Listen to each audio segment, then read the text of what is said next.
Bueno, tal cual quedamos en el último encuentro. Hoy vamos a tener una presentación especial. Nos acompaña el ingeniero Matías Ricard, eh, ingeniero civil, egresado en el año 2016.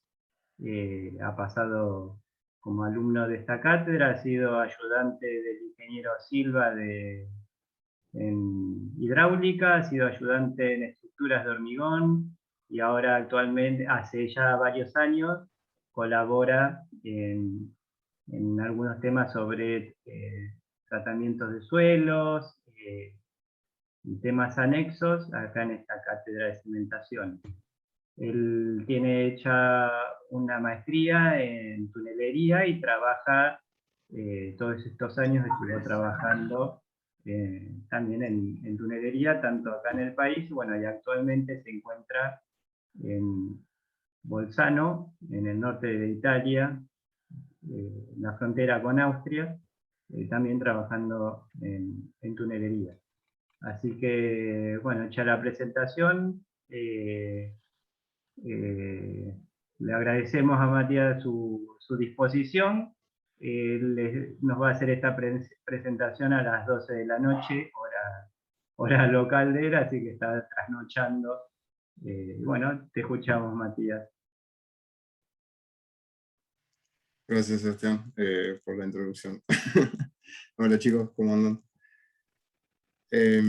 Bueno, como les dijo Sebastián, vamos a hacer una presentación sobre tratamientos de suelos. Vamos a ver lo que sería tratamiento de suelo, métodos generales, los distintos métodos que existen para hacer el tratamiento de suelos, como para completar el temario de la cátedra de cimentaciones, con los otros métodos constructivos que Sebastián ya explicó en lo que sería el proyecto, el diseño y la ejecución de los mismos. Bueno, iniciamos directamente. En lo que sería métodos de mejoramiento de suelos, tanto para suelos granulares o cohesivos, nosotros aplicamos un tratamiento de suelo con distintos objetivos: reducir los asentamientos, mejorar la resistencia de corte del suelo, aumentar el factor de seguridad y reducir la contracción y expansión de los suelos. Estos métodos de mejoramiento de suelos se utilizan sobre todo en el tipo de suelos metaestables, que son suelos especiales en los que obviamente por alguna razón no tienen el comportamiento normal que se vio en geotecnia. En Brajadas está explicado en un capítulo dedicado a eso, y seguramente si alguno cursa geología aplicada se habla un poco del tema. Bueno, estos son los métodos de mejoramiento de estos tipos de suelos especiales. En el caso de Buenos Aires, todo lo que sería la zona aledaña al riachuelo, hay suelos de este tipo, sobre todo suelos licuefactables o licuefactibles, no recuerdo cómo se escribía, en los que ante la presencia de agua el suelo se comporta como líquido. Hay distintos tipos de suelos metaestables, ese es uno de ese tipo de suelos especiales, en los que se tiene que hacer algún tipo de tratamiento alguna intervención para poder lograr el objetivo que nosotros tenemos como ingenieros, que sea de poder complementar y lograr hacer factible la realización de algún proyecto. Bueno, los tipos de tratamiento que existen son la compactación superficial, que es el que ya se vio en geotecnia, y es el tipo de compactación normal que se utiliza siempre para hacer la compactación antes de hacer el hormigonado de un pavimento o de poner una capa asfáltica. Una compactación profunda en suelos débiles, estos son los tipos de suelos metaestables que comentaba. Los distintos métodos que vamos a ver son la precarga, la hidroflotación, la hidrosustitución, drenes de arena y la compactación dinámica. La sustitución de suelos, que como lo dice su nombre es simplemente sustituir los suelos, pero bueno, vamos a hacer una breve mención al tema. Estabilización de suelos, tanto la estabilización química como física, tratamientos provisorios del terreno en los que no se produce ninguna intervención a largo plazo, sino que se hace un tratamiento provisorio durante el periodo de ejecución de la obra, luego se deja de hacerlo y el suelo queda como estaba al inicio. Y después la inyección de suelos con los distintos tipos de inyecciones que existen, que son las de fracturación, desplazamiento, impregnación y jet grouting. Bueno, vamos a meternos en cada una de estas en particular. Como comentario general, es el paso analítico sería, una vez que nosotros tenemos nuestro estudio de suelos realizado por un profesional en la geotecnia, nosotros tenemos que evaluar qué tipo de fundación nosotros vamos a elegir, y según esa caracterización del suelo, nosotros vamos a obtener un diseño de esa cimentación. En el caso de que el suelo sea un suelo expansible, un suelo ecofactable, o un suelo difícil, o en el que yo tengo necesidad de hacer una fundación directa o profunda, ya sea pilotes o otro tipo,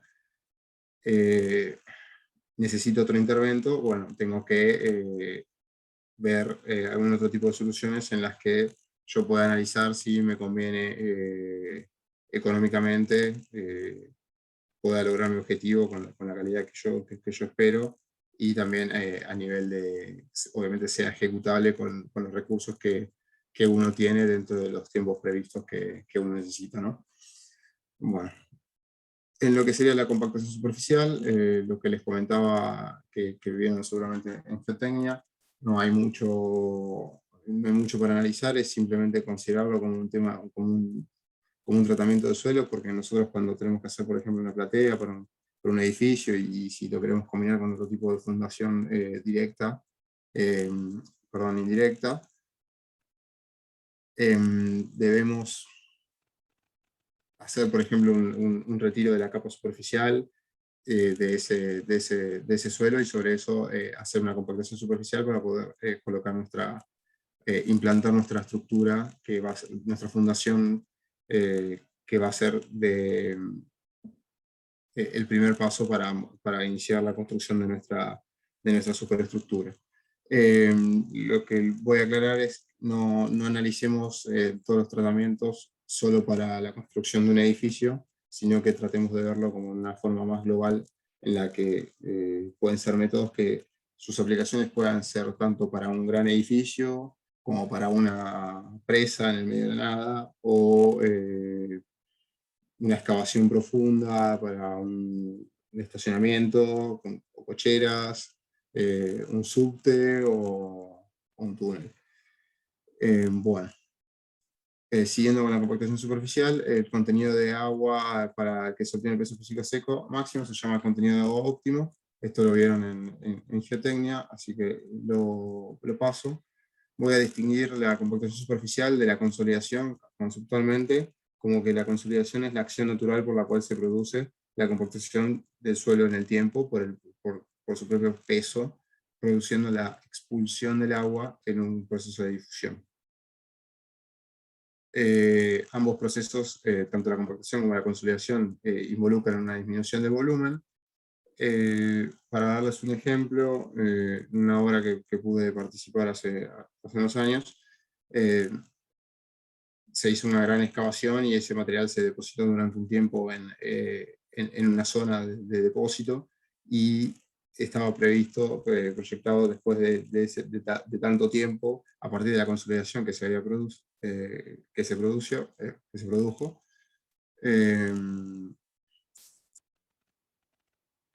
con esas características geotécnicas que ahora tenía el suelo en esa zona, ya consolidada, hacer un tipo de estructura que, debido a la consolidación, no requirió la utilización de pilotes. En cambio, otra zona en la que no se pudo hacer una consolidación porque no se pudo hacer un depósito de sobrecarga o crecer el nivel o la cota del material, sí hubo la necesidad de hacer pilotos. Entonces, digamos, uno puede tener estas opciones como alternativa a la realización de cualquier fundación, digamos. O combinarlas.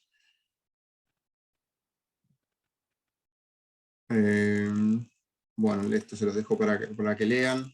Está también el ensayo de California, que es más aplicado a lo que sería la parte de pavimentación, según las normativas de la AASHTO, los distintos tipos de metodología que se pueden utilizar para hacer la compactación superficial. El control del mejoramiento de esta metodología de la precarga se puede hacer midiendo los asentamientos superficiales en valores absolutos, o también midiendo la variación de presión intersticial del suelo tomando muestras, digamos.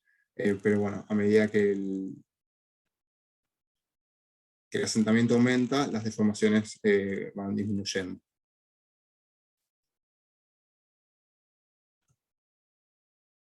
Y el asentamiento aumenta con sobrecargas que van creciendo también. Las desventajas: el tiempo de espera para conseguir la estabilización de los asentamientos es muy grande, varios meses y yo diría años. Un costo elevado, y se necesitan ensayos y equipos de control para proyectar correctamente el método. Es decir, que nosotros tenemos que ocultar y controlar los asentamientos que se van logrando sobre lo que nosotros hacemos, a modo de poder controlar la eficiencia y la eficacia de la intervención que nosotros estamos realizando. Ok. Bueno, el segundo método, como intervento a suelos metaestables, son los drenes de arena, que se hincan en arcilla a intervalos regulares. Ahora vamos a ver una plantilla. Y después se implanta una sobrecarga que incrementa la presión de los poros de la arcilla, que dispara el agua hacia los drenajes verticales, acelerando el asentamiento de la zona que queda entre los drenes. Acá se puede ver la fase de ejecución. Primero se ejecuta con una lanza la perforación. Este es un suelo cohesivo, con obviamente bastante contenido de agua. Se rellena con arena esa perforación que uno hace, ese dren, y luego se aplica una carga sobre el suelo cohesivo, y como consecuencia el suelo cohesivo digamos, el agua de los poros del suelo cohesivo se dirige en forma radial hacia los drenes de arena recientemente construidos, y por lo tanto se logra una mejora en la compactación de ese terreno y un mejoramiento de sus características geotécnicas. Una variante a los drenes de arena son la utilización de drenes prefabricados de plástico o DBPs, en las que no es necesario realizar una perforación con una lanza y con agua a presión, y en su lugar hincar una camisa, digamos, perforada, luego rellenarla con arena, como se ve en el esquema. Y obviamente esta camisa tiene que tener tiene que estar perforada, a modo de que se pueda realizar el drenaje desde las capas de suelo blando, suelo cohesivo blando con presencia de agua, hacia los drenes estos de arena. Bueno, acá se puede ver una plantilla de diseño en la que obviamente los drenes tienen una dimensión A y B, como se ve en el círculo superior, en la fila superior al centro, y después hay una distancia entre centros de perforación. Estos son los parámetros que se utilizan para hacer el diseño de las plantillas. Después obviamente está el diámetro de eficiencia, y después la zona remoldeada, que sería la zona en la que se trabaja para hacer la perforación.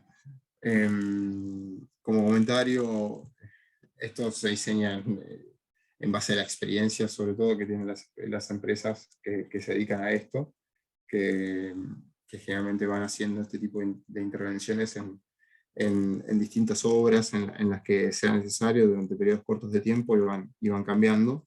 Por lo tanto llegan a adquirir un conocimiento bastante profundo, tanto para esto como para las intervenciones que vamos a ver en adelante, adquieren un conocimiento que les permite realizar un prediseño, pero ese prediseño siempre tiene que ser ajustado por una prueba de campo para la obra en la que nosotros estamos ejecutando. En mi experiencia, el copy-paste de una obra a la otra, por más de que el suelo sea bastante parecido en los papeles a simple vista, no me da confianza y tampoco me ha traído buenos resultados, lo cual siempre recomiendo es realizar una prueba de campo o ajustar los diseños a nuestro proyecto, que es único, particular e irrepetible. Bueno, como tercero tenemos la vibroflotación, y su utilización es recomendable para arenas poco densas y limpias con bajo porcentaje de finos. No se sobrepasan los 8 metros de profundidad con esta técnica, aunque bueno, se puede trabajar en longitudes entre los 8 y los 20 metros, hacer intervenciones en estas longitudes para poder mejorar la capa de suelo. Se utiliza un vibroflot, que ahora vamos a ver unas fotos, que tiene unas aberturas arriba y abajo para lanzar chorros de agua y hacer las perforaciones y luego generar una compactación por su desplazamiento radial. Entonces, con el vibroflot, que como vemos tiene una longitud bastante extensa y una tobera en la parte de abajo, se utiliza la tobera con agua a presión, creo que se presiona a media presión, en la que se hace la perforación. Luego, una vez alcanzada la profundidad, se va rellenando con arena a medida que se va logrando una compactación lateral por el movimiento del vibrofloat. Y bueno, el movimiento que se hace es subir y bajarlo alternativamente en torno de 30 a 60 centímetros, obteniendo una compactación máxima lateral de los terrenos. Volviendo a lo anterior, para comentarles, el control de la compactación de esto, la verdad es que el método más fácil es, se hace una prueba de campo, tenés un suelo original, vas, haces esto, haces nuevamente el estudio de suelo, y controlás la eficiencia del método aplicado, digamos. La manera más fácil de verla y la más rápida, sin esperar ningún resultado de ensayo laboratorio, es directamente con los golpes con el número de golpes, identificar la cantidad de golpes a distintas alturas, a modo de poder rápidamente verificar la eficiencia del método, digamos. Otra manera es, obviamente, controlar la compactación con el consumo de energía de motor eléctricos del vibrofloat, o la presión suministrada también por el motor hidráulico que se usa para el vibrofloat. Todo lo que serían herramientas de este tipo siempre tienen un motor hidráulico eléctrico, una central línea que se encuentra vinculada a la utilización de estos materiales como si fuese no sé, un vibrador de tales tacas o un hincador de pilotes, digamos, un martillo de hinca de pilotes.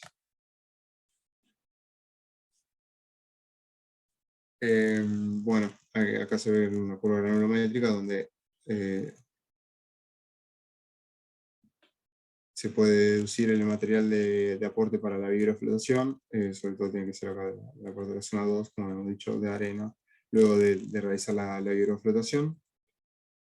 El espaciamiento en el diseño, bueno, el diseño es igual que como vimos anteriormente, en el anterior intervento.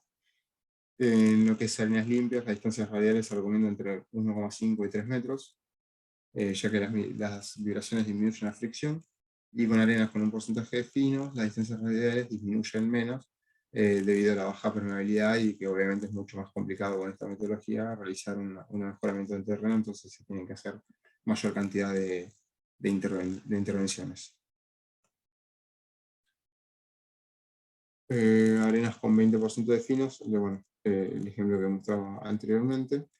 Con esta metodología se pueden lograr hasta un 70-80% de mejora en las densidades relativas de las arenas. Bueno, ulteriormente se encuentra el método de virosustitución. El método de virosustitución, como como el anterior, se utiliza el ViroFlow también, pero en vez de, en lugar de hacer el relleno con arena, se utilizan columnas de grava, logrando utilizar esta metodología en terrenos cohesivos. Es decir, con esta metodología podemos aumentar la densidad, acelerar los asentamientos y facilitar el drenaje en suelos cohesivos.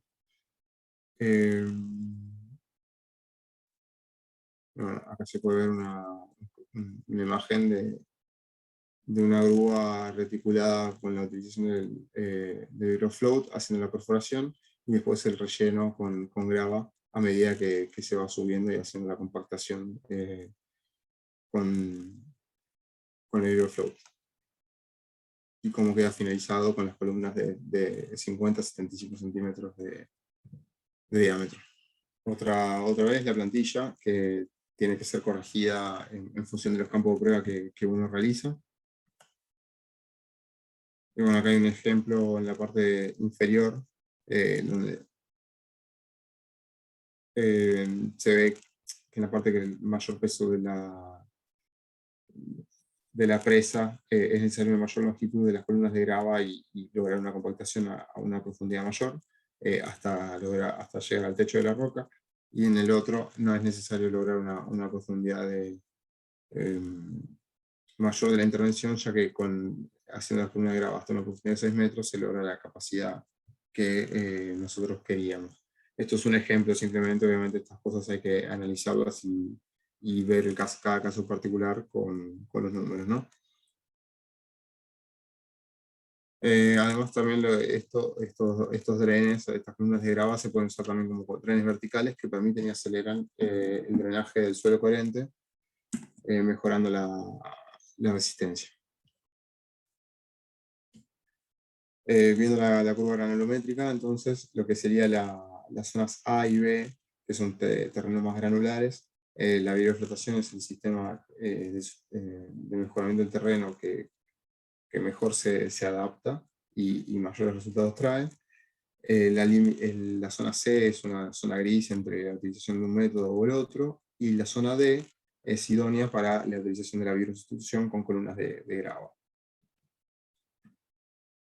Lo mismo que esto se puede ver acá con la fórmula empírica de Brown, y en función de la curva granulométrica de los valores de D50, D20 y D10 que se obtienen a partir del análisis granulométrico, se obtiene un valor de S. Cuando S es menor a 40, se utiliza el método de vibroflotación, y cuando es mayor a 40, el de virosustitución. Es decir, menor a 40 estamos por debajo, por todas las curvas que se encuentran, o por toda el área que se encuentra a la derecha de B.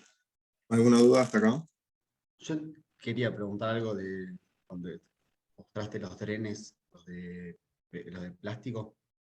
Sí, Sí. que vos dijiste, tenían el diámetro de eficiencia, que eso depende del fabricante, el diámetro de eficiencia de cada dren, y de la obra que estemos haciendo, o sea, del suelo que tengamos. Vuelvo ahí para mostrarlo. En realidad el diámetro de eficiencia no depende no depende del diámetro del dren. El diámetro del dren puede ser estándar, o si tengo que hacer una obra muy grande con muchos drenes, se puede mandar a fabricar especialmente para ese caso. El diámetro de eficiencia depende del tipo de suelo. Entonces, según el tipo de suelo que yo tenga, voy a lograr tener un diámetro de eficiencia de ese dren que me va a traer un resultado, y según el resultado que yo quiera obtener, voy a tener que hacer tantas intervenciones, por lo tanto, voy a tener que solapar, como se ve acá, quizás un poco más los drenes, digamos. El mismo concepto se aplica a ViroFloat, virosustitución, y también a intervenciones con inyecciones, digamos. O sea, cuando uno va variando ese diámetro, obviamente uno no puede analizar en particular una zona pequeña, sino que tiene que analizar hacer un campo de prueba en una zona un poco más extensa, digamos, por lo menos diría yo de 6 metros cuadrados, para poder obtener un resultado confiable de la intervención que se hizo, digamos. Así que sí, es regulable, hay fórmulas empíricas para calcular un diámetro efectivo estimado, y a partir de ese diámetro efectivo, luego ver realmente, hacer el diseño y con ese campo de prueba ver si realmente logramos el resultado que nosotros esperamos a partir de esa fórmula empírica, digamos. No sé si se entendió. Sí, sí, muchas gracias. El quinto método que nos quedaba dentro de la categoría para suelos metaestables es la compactación dinámica, que se basa en una reducción del volumen, densificación del terreno por una aplicación repetida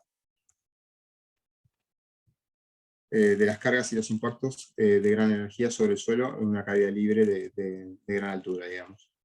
Se permiten tratar capas de gran espesor de hasta 30 metros, y el campo de aplicación es muy amplio, se puede utilizar hasta incluso en fondos marinos, digamos. Obviamente este método es aplicable para grandes superficies, los que se encuentran alejados de edificios o instalaciones sensibles, debido a que la compactación dinámica que provocan es de alta frecuencia, y eso puede producir un problema sobre estructuras que se encuentren en cercanía, digamos. El golpe es parecido a cuando se ejecuta el hincado de pilotes, digamos.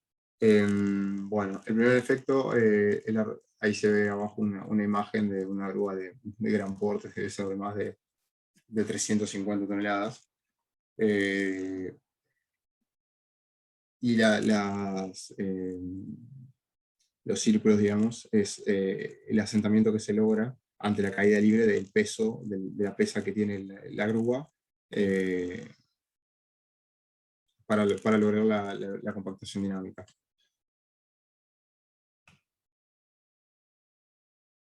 Un poco más de fotos. Bueno, como se ve arriba en el croquis, por ejemplo,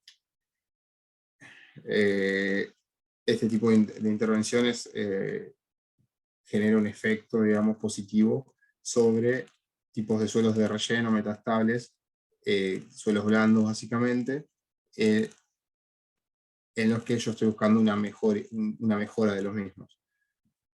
Por eso se ve que no hay, o conceptualmente hay que entender que no logro una mejora sobre un terreno duro, digamos. Un suelo más de 30 golpes cohesivo, por ejemplo. Bueno, ahí se ve la forma en que se genera un levantamiento de la superficie alrededor de la pesa, y acá se ve la cuña que compacta en la parte inferior. Ok. Bueno, acá hay dos ejemplos del perfil estratigráfico a la derecha, digamos, y los valores de SPT que se van obteniendo a distintas profundidades, en distintos tipos de suelo, y lo que es la línea de trazo punteado, tanto izquierda o derecha, es la curva obtenida por el estudio de suelo realizado antes de la compactación dinámica, y la de trazo lleno es la realizada después de la compactación dinámica. La ejecutada después se ve que obviamente mejoró el número de golpes, en consecuencia mejoró las características geotécnicas del terreno.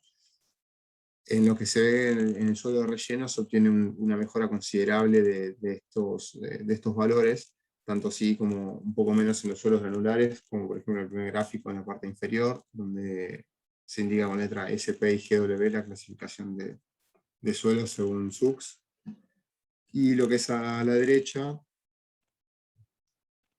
por ejemplo en la parte de los limos, entre las profundidades 12 y 16, entre 14 y 17, digamos, no se logra una mejora sustancial del estrato en lo que sería la capacidad de carga, por ser un suelo más cohesivo, digamos. Pero lo importante que es lograr una gran mejora de la resistencia en la parte del terreno de relleno, en lo que hay baja resistencia al inicio y se logra alcanzar buenos valores, se diría que el objetivo está cumplido, digamos.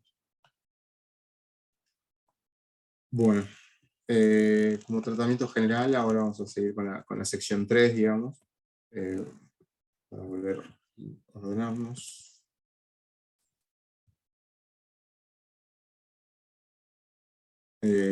Bueno, entonces vimos lo que es la compactación superficial, la compactación profunda, vimos lo que sería la precarga, la vibroflotación, vibrosustitución, trenes de arena y compactación dinámica, y ahora vamos a seguir con sustitución de suelos, que son distintos tipos de tratamiento aplicables a tanto suelos metaestables como no metaestables,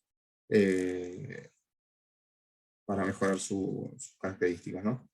En lo que sería sustitución y reemplazo de suelos, básicamente es lo que dice el nombre, digamos. Hay que hacer la excavación y retirar el suelo, que puede ser un relleno antrópico, como comenté el ejemplo de la platea, y hacer una sustitución por un suelo que es aportado desde otro sitio y que puede ser compactado o que debe ser compactado hasta alcanzar un 95% de la compactación del producto del laboratorio, digamos.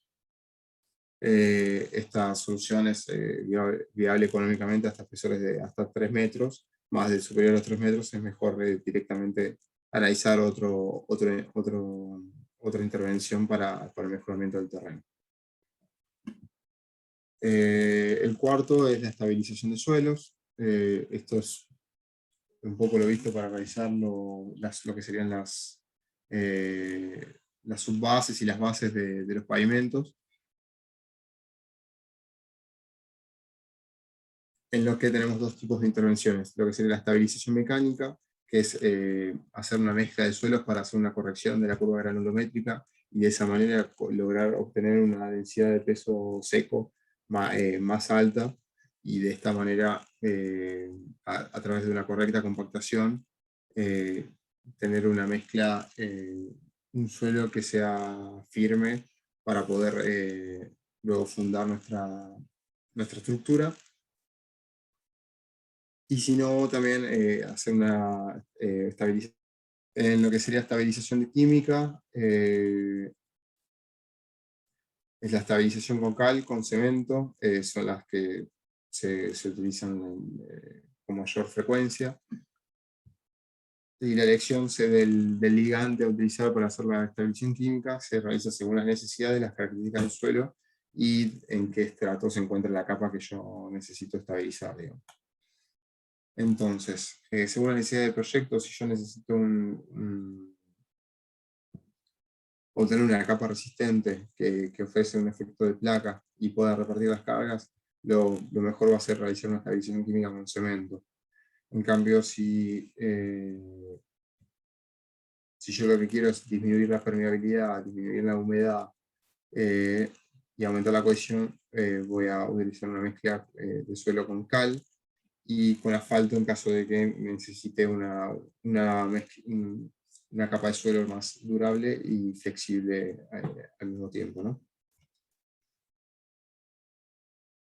Según las características del suelo que yo quiero obtener, el cemento, como dije, produce una gran mejora en la resistencia y en la estructura del terreno.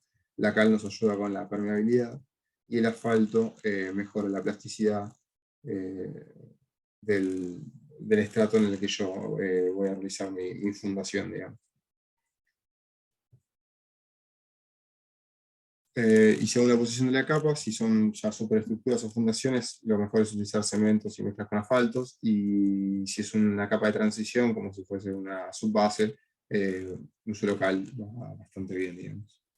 Bueno, la quinta intervención es un tratamiento provisorio, que es el congelamiento de suelos, que el mismo consiste en hacer circular un líquido refrigerante a baja temperatura para congelar el terreno. Básicamente nos aprovechamos del agua de los poros del suelo, y a través de una circulación de un líquido refrigerante congelamos el mismo, de forma de que la excavación se convierta en algo estable y que se pueda hacer cualquier intervención debajo de ella, o o lograr frenar el ingreso de agua, digamos. Como se ve a la derecha, donde estaba acá con la flecha verde, digamos, obviamente estas intervenciones son todas intervenciones en las que el nivel de napa está por encima de donde yo estoy realizando la excavación. La foto de la izquierda es el cruce transversal de un río, y en la de la derecha es para la unión, para la realización de una estación después de la ejecución de 2 túneles, a la derecha y la izquierda, y para hacer la unión entre todos, digamos.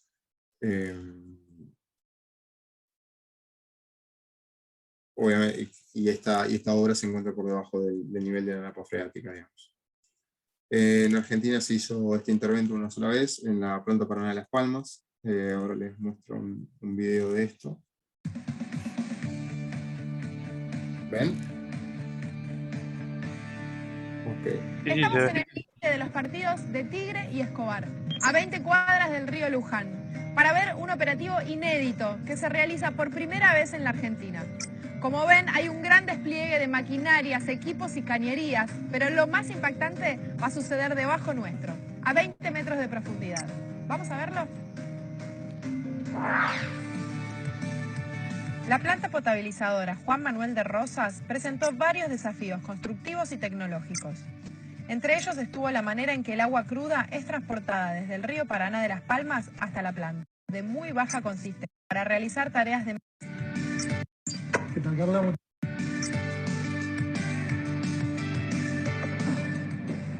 Hola, ¿cómo estás?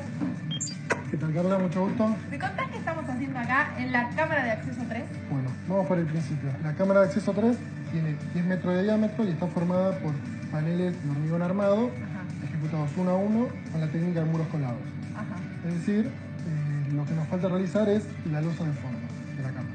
Para ejemplificarte lo que estamos hablando, tomamos este vaso. Sí. Si esto fuese la viga de coronamiento y esto los muros colados, lo que nos falta realizar es la losa del fondo. El piso, digamos. Exactamente. ¿Y eso es muy complejo? Es muy complejo no solo por la profundidad de la cámara, sino también por la presencia de agua. El plan es hacer una pantalla de hielo alrededor de la cámara para evitar que el agua de la napa ingrese dentro de la misma. ¿Van a realizar un proceso de congelamiento a más de 30 metros de profundidad? Exactamente. Eso sí es complicado. Muy complicado. ¿Podemos ir a verlo? Vamos.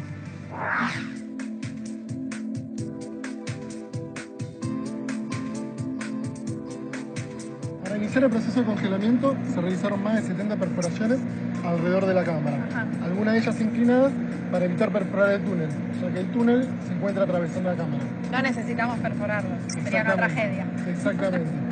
Las tuberías son encabezadas para permitir que el contenido entre y salga del mismo. ¿El contenido? ¿Qué es lo que llevan las tuberías? Es una solución de salmuera a menos 30 grados bajo cero. Realiza un intercambio de temperatura con el suelo circundante y permite el congelamiento.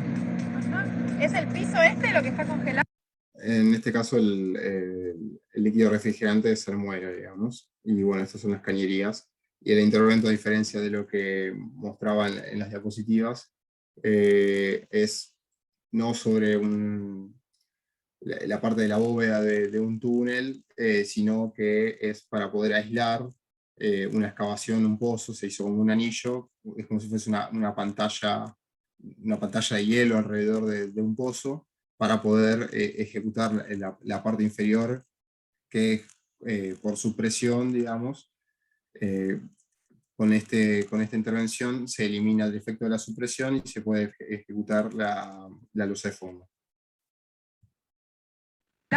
Lo que está congelando es una pantalla de aproximadamente 2 metros de espesor y 55 metros de profundidad. Ajá, todo este anillo, digamos. Exactamente.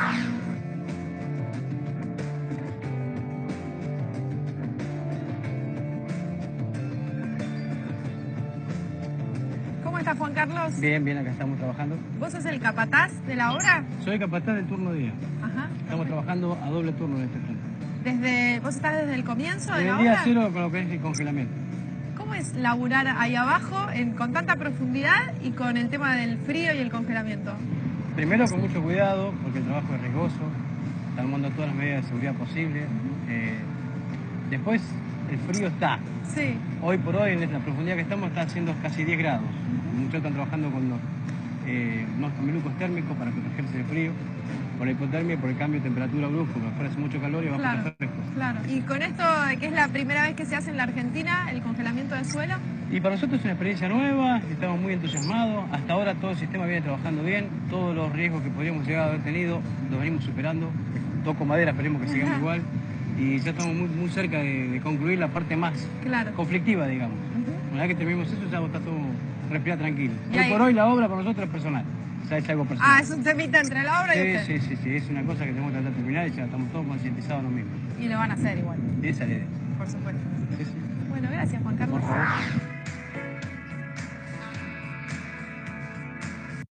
Bueno, ahí se ve toda la implantación que es necesaria para poder hacer una intervención de este estilo, que no es menor, como a la que vamos a ver la semana que viene cuando veamos inyecciones. Es una obra en particular, digamos. Uno tiene que movilizar un montón de contenedores, máquinas, equipos para poder realizar estas intervenciones y después continuar con otro tramo de la obra.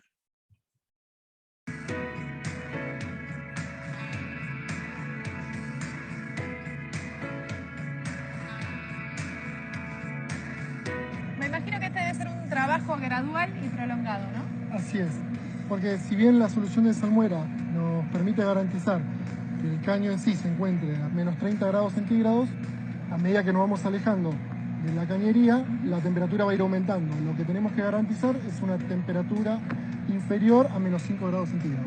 ¿Y para eso están monitoreando constantemente la temperatura? Correcto, las tuberías tienen sensores instalados que se envía la información a la computadora de los especialistas, donde ellos analizan y toman la información de los sensores. ¿Se había hecho un congelamiento de suelo así en Argentina?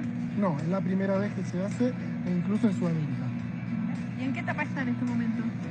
Bueno, en este momento ya se realizó lo que es la rotura de las dovelas del túnel, del tramo dentro de la cámara, y se está realizando la excavación para poder ejecutar la losa de fondo. Impecable, muchas gracias por toda la información. De nada. Gracias por todo. Hasta luego.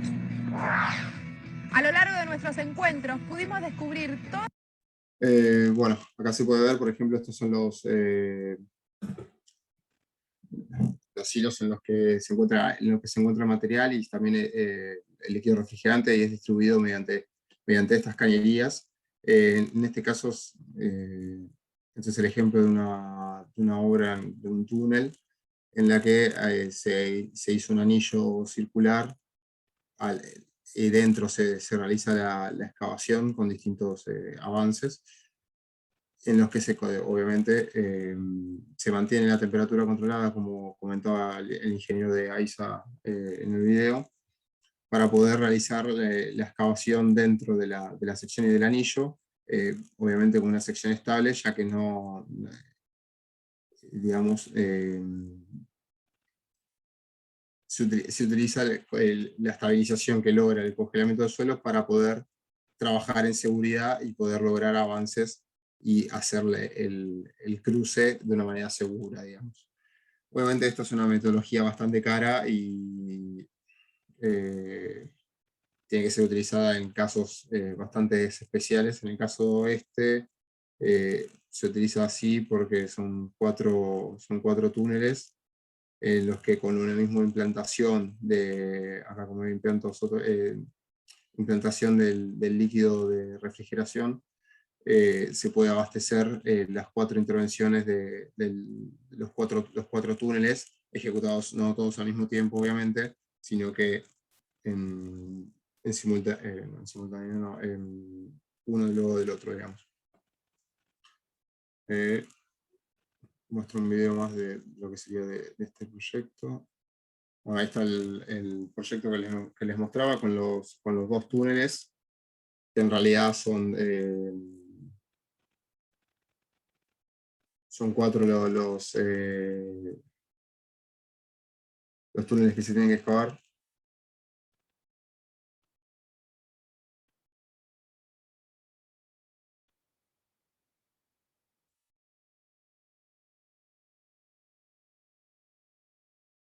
Ahí está la intervención del anillo con el líquido refrigerante. Bueno, y acá está toda la implantación. En este caso, en esta obra se utiliza nitrógeno. Como ven, no se hizo ninguna intervención sobre el río, no se lo desvió, no se hizo nada adicional, digamos, para poder hacer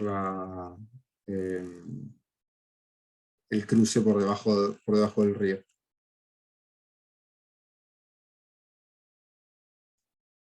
Y se está trabajando con poca cobertura en una forma bastante seca. Ahí se ve las intervenciones con las inyecciones de refrigeración, y dentro como se excava el túnel ya con una sección o un suelo bastante estable que permite avanzar en seguridad con los trabajos.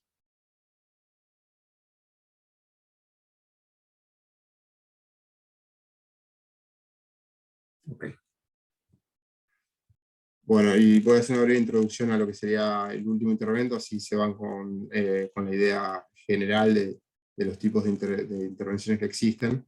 Y bueno, se menciona jet grouting y a otros tipos de inyecciones. Pero la semana que viene vamos a verlos más en detalle para poder identificar cuáles son los beneficios que nos da cada uno de ellos y en qué casos los utilizaríamos, ¿no? Bueno, el sexto tipo de tratamiento son las inyecciones, en las que tenemos tres tipos. Tenemos las inyecciones de impregnación, estas que están a la izquierda, que se utilizan más para un suelo granular, en las que obviamente como la estructura no es firme, se permite que el cemento que se inyecta a no tanta presión se impregne la arena, logrando una mezcla entre la arena y el cemento, mejorando las características geotécnicas de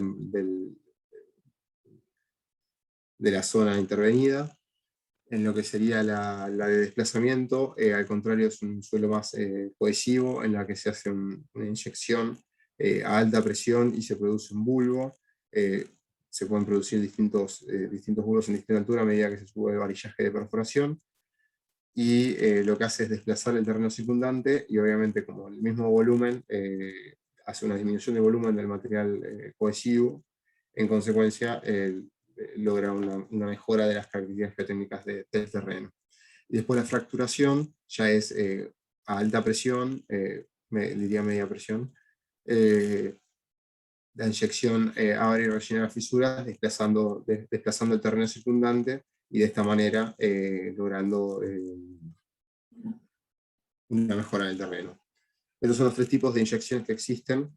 Obviamente la implantación que se tiene que hacer en el sitio de obra del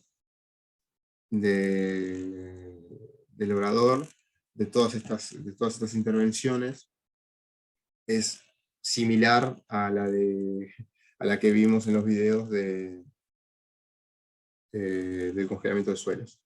Como aclaración, en roca se hacen inyecciones de consolidación y de impermeabilización, más que nada en zonas de falla y ese tipo de geologías, en las que no hay valores de resistencia del macizo rocoso altos, y estos no los vemos en la cátedra porque no hay tiempo, y nos enfocamos más sobre lo que sería suelos y todas las intervenciones que se pueden llegar a realizar en las zonas aledañas a Buenos Aires. El último intervento que está dentro de la última intervención que está dentro de las inyecciones, pero es un caso particular, es el jet grouting.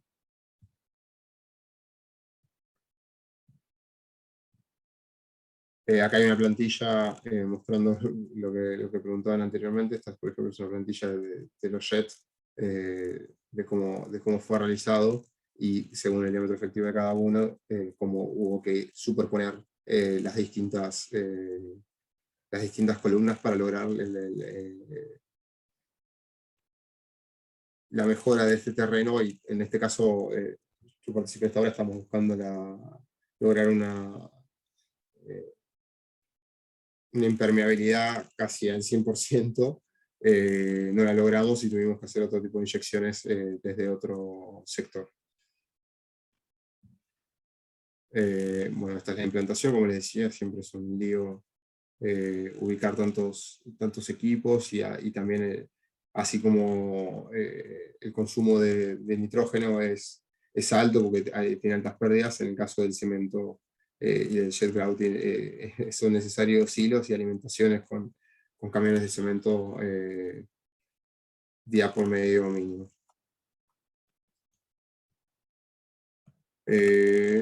Bueno, para definir lo que sería un poco el jet grouting es la sustitución parcial y mezclado del terreno con cemento por medio de la inyección de agua, cementos o aire con un jet a alta velocidad, con presión a alta velocidad, a través de pequeñas toberas laterales, que son estas que se ven acá, donde sale, en este caso creo que sea agua, mientras se sube y rota con velocidad controlada el varillaje de perforación. Y los tipos que existen se llama así simple, doble o triple, según la intervención con que se realice, ¿no? Si se hace con la misma lechada la perforación, es una inyección un jet grouting simple.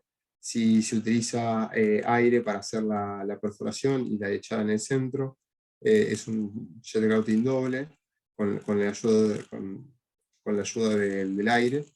Y lo que sería el jet grouting triple, ya es la perforación, se realiza con agua y aire a alta velocidad, alta presión, perdón, y la lechada de cemento a una velocidad más baja, a modo de poder rellenar la columna y generar columnas. Ok.